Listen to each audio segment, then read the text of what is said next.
Hello అండి, అందరికీ నమస్తే. Welcome back to our channel my home my choice. నేను మీ సుమత. ఎలా ఉన్నారు? ఈ సమ్మర్లో ఈ వేసవి తాపాన్ని తగ్గించుకోవడానికి, శరీరాన్ని కాస్త చల్లబరుచుకోవడానికి, బాడీ రిఫ్రెష్గా చేసుకోవాలంటే ఇలాంటి ఒక్క గ్లాస్ స్మూతీ తీసుకుంటే సరిపోతుంది. ఈరోజు మీ ముందుకి మంచి ఫ్రూట్ జ్యూస్, అదేనండి మస్క్ మిలన్ స్మూతీతో వచ్చాను. సో చాలా సింపుల్గా ఉంటుంది, అంతేకాదండో చాలా టేస్టీగా కూడా ఉంటుంది. సో దీనికోసం నేను ఇలా ఒక మస్క్ మిలన్ తీసుకున్నాను. అంటే ఈ కర్బూజా అంటారు కదా, తెల్ల పండు, అదనమాట. సో దీన్ని ఈ విధంగా కట్ చేసుకొని దీంట్లో ఉన్న పల్ప్ని సపరేట్ చేసుకోవాలన్నమాట. సో మీరు ఇలా రౌండ్ షేప్లో అయినా కట్ చేసుకోండి, లేదంటే పొడుగ్గా కట్ చేసుకొని పల్ప్ని ముక్కలు ముక్కలుగా సపరేట్ చేసుకున్నా పర్వాలేదు. సో నేను కాస్త డిఫరెంట్గా ఇది బౌల్ లాగా కట్ చేసుకుందామని ఇలా పల్ప్ని సపరేట్ చేసుకుంటున్నాను. సో దీన్ని ఒక బౌల్లోకి తీసి పెట్టుకున్నాను. సమ్మర్లో బాడీని డిహైడ్రేట్ కాకుండా చాలా జాగ్రత్త పడడం ఇంపార్టెంట్ అండి. సో ఇలాంటి ఫ్రూట్ జ్యూసెస్ ఆర్ స్మూతీస్తో ఇలా ఏదో ఒక రూపంలో తీసుకున్నారనుకోని బాడీని డిహైడ్రేట్ కాకుండా కాపాడుకోవచ్చు. అందులో పిల్లలకు నచ్చే విధంగా చేయాలంటే ఈ రకమైన స్మూతీలు చేయాల్సిందే. పల్ప్ని మొత్తం ఒక బౌల్లోకి తీసి పెట్టుకున్నాను కదా, దీన్ని మరొక జార్లోకి వేసుకుంటున్నాను. సో దీన్ని వాటర్ వేయాల్సిన అవసరం లేదండి దీంట్లోనే ఆల్రెడీ చాలా వాటర్ కంటెంట్ ఉంటుంది కాబట్టి వాటర్ లేకుండా మిక్సీ వేసుకొని స్మూత్గా పేస్ట్ లాగా చేసి పెట్టుకోవాలి. నెక్స్ట్ ఇలా స్టవ్ పైన ఒక ప్యాన్ పెట్టుకుంటున్నాను. దీంట్లోకి 1 గ్లాస్ వాటర్ వేసుకుంటున్నానండి. సో వాటర్ కాస్త వేడిగా అయిన తర్వాత 2 స్పూన్స్ సాబుదానా వేసుకుంటున్నాను. సో ఈ సాబుదానా చాలా చలువ చేస్తుందండి, కాబట్టి చాలా మంచిది బాడీకి. ఈ ఎండాకాలంలో సాబుదానా ఏ విధంగా తీసుకున్నా మంచిదే అన్నమాట. సో ఇలా 2 నిమిషాలు బాగా ఉడికించుకోవాలి.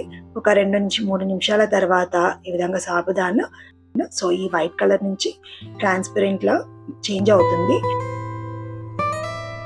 సో అప్పుడు దీన్ని ఇలా ఫిల్టర్ చేసుకొని ఈ సాబుదానాని సపరేట్ చేసి పెట్టుకోవాలి. నెక్స్ట్ మళ్ళీ స్టవ్ పైన పాన్ పెట్టుకుంటున్నాను.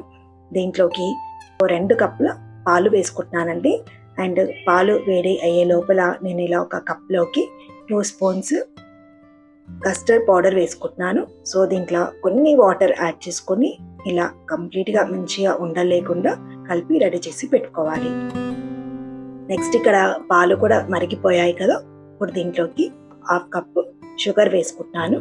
సో సరిపోతుందండి. దీంట్లోకి ఇప్పుడు మనం రెడీ చేసి పెట్టుకున్న కస్టర్డ్ మిల్క్ ఉంది కదా, సో దీంట్లోకి వేసుకుంటూ జాగ్రత్తగా కలిపేసుకోవాలి. సో ఈ కస్టర్డ్ మిల్క్ దీంట్లో వేసుకునేటప్పుడు స్టవ్ సిమ్లో ఉంచుకోండి, లేదంటే ఫాస్ట్గా గట్టి పడిపోతుంది. సో ఇలా వేసుకున్నాక కంటిన్యూస్గా కలుపుతూనే ఉండాలి.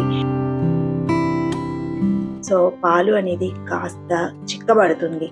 ఇలా చిక్కబడిన తర్వాత దీంట్లోకి మనం మిక్సీ వేసుకున్న కర్బూజా ప్యూరీ ఉంది కదా, అది దీంట్లోకి వేసుకొని బాగా 2 మిక్స్ అయ్యే విధంగా కలుపుకోవాలి. ఇది కాస్త మరిగిపోవాలన్నమాట. సో ఒక 2 నిమిషాలు అలాగే స్టవ్ మీద ఉంచేసుకుందాం. ఈ లోపల డ్రై ఫ్రూట్స్ని కట్ చేసి పెట్టుకుందాం. సో ఇలా కాస్త మరిగిపోయిన తర్వాత ఇది చల్లబడాలండి. సో ఇది కాస్త చల్లబడడం కోసం నేను ఫ్రిడ్జ్లో పెట్టుకుంటాను. సో ఫ్రిడ్జ్లో పెట్టే ముందు కూడా ఇది కాస్త చల్లగైన తర్వాతనే ఫ్రిడ్జ్లో పెట్టుకోవాలి. ఒక 1 అవర్ తర్వాత ఫ్రిడ్జ్లో నుండి తీసి దీంట్లోకి 2 స్పూన్స్ సబ్జా గింజలు, అలాగే ఇందాక మనం సపరేట్ చేసి పెట్టుకున్నాం కదా సాబుదానా, అది వేసుకొని నెక్స్ట్ డ్రై ఫ్రూట్స్ వేసుకుంటున్నాను. ఇవన్నీ వేసుకొని ఒకసారి కలిపేసుకున్నాం అనుకోండి, చల్లని ఎంతో టేస్టీగా ఉండే మస్క్ మిలన్ స్మూతీ రెడీ అయిపోయిందండి. ఇంకా చల్లగా ఉండాలంటే కాస్త ఫ్రిడ్జ్లో పెట్టుకొని టేస్ట్ చేయండి, చాలా బాగుంటుంది. లంచ్ తర్వాత ఈవినింగ్ టైంలో మీరు చల్లగా ఉండే ఈ మస్క్ మిలన్ స్మూతీ తీసుకున్నారనుకోండి, చాలా బాగుంటుంది. ఇంకాస్త టేస్ట్ కావాలనుకుంటే దీంట్లోకి 1 scoop vanilla ice cream add చేసుకోండి.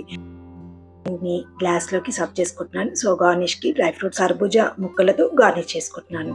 సో పిల్లల కోసం, మీకోసం ఈరోజు మస్క్ మిలన్ స్మూతీ ఎలా ఉందండి? మీకు ఖచ్చితంగా నచ్చింది అనుకుంటున్నాను. సో తప్పకుండా వీడియోకి లైక్ చేయండి అండ్ ఫ్రెండ్స్ అండ్ ఫ్యామిలీ అందరికీ కూడా షేర్ చేయండి. మన ఛానల్ని సబ్స్క్రైబ్ చేసుకోండి. నెక్స్ట్ టైం మరొక మంచి రెసిపీతో అండ్ మంచి టాపిక్తో మళ్ళీ కలుద్దాము. అప్పటి వరకు నమస్తే. నేను మీ సుమత.